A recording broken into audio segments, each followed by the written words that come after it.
Spanish Storytime, a presentation by Cheryl, Tisa. Spanish Storytime will be held at the Brighton Memorial Library, located in Brighton, New York, in Monroe County.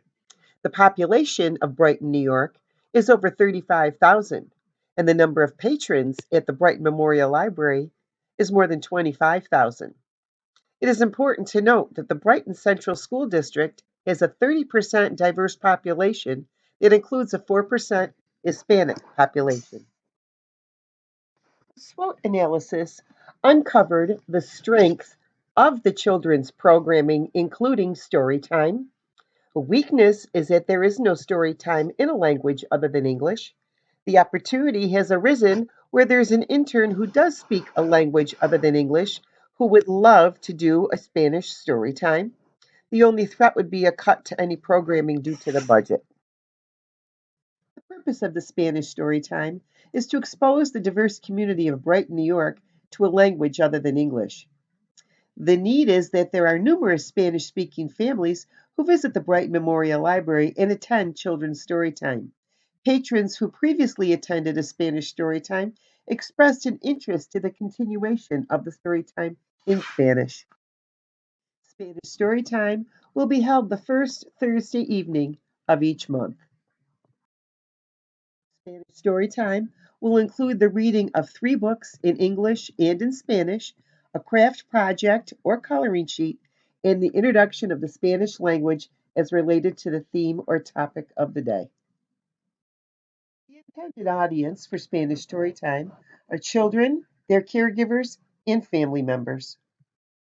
Pre-registration to Spanish Storytime will only be held should the library staff deem it necessary for craft supplies.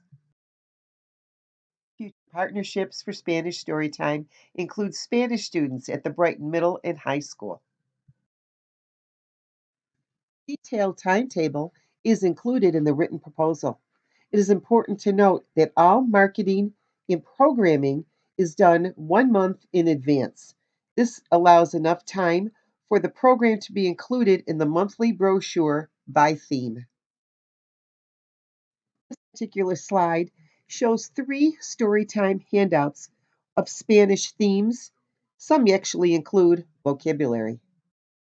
The children's storytime budget has a $1,200 annual figure attached to it. It is expected that the Spanish children's storytime will not be using much of this money. Marketing strategies include the following. Add to the monthly calendar along with the theme of the Spanish Storytime. Add it to the scrolling banner on the website. Detail the Spanish Storytime on the website in addition to adding a link so that caregivers might look at the link to discover books to be read. Create flyers to be posted at strategic locations in the library and on the bulletin board at the town hall facility. And lastly, the creation of a public service announcement to be broadcast on radio stations accepting public service announcements, including Jazz 90.1, a community supporter. Detailed measurements of success are outlined in the written proposal. A quick overview includes a survey given to caregivers of the children attending the Spanish Storytime, self-reflection by the intern who will run the Spanish Storytime. All data will be disseminated and presented to the librarian staff by the intern. This is Cheryl Tisa thanking you in advance for listening to my presentation. My next steps would be to obtain the necessary approvals in ordering supplies, deciding upon themes, and bringing in the children as we market our efforts for Spanish Storytime.